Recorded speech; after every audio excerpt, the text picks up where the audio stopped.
Animation is really taking life and creating something that mimics life. We're creating an illusion of something living, bringing something to life that is out of our own imagination.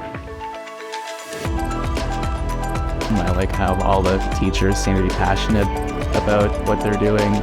Darren especially, he worked on SpongeBob the movie. Charlie, he's awesome. He came from Disney. I've been told like he's a Disney legend.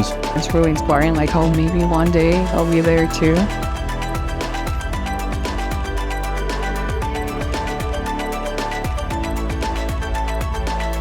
You learn everything from drawing to 3D modeling to animating those 3D models. I definitely think the smaller class sizes help. I've had teachers say that other programs, with being such big classes, they didn't get the help that they needed, but this one it's definitely a lot more one-on-one.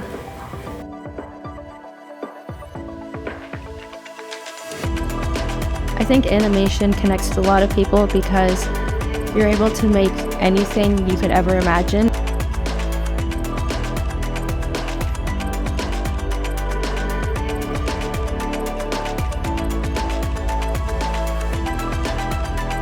I definitely feel prepared for the industry. It feels like all my childhood wishes are coming to life. Really touch people's souls and maybe make them think about something and maybe even change someone's life.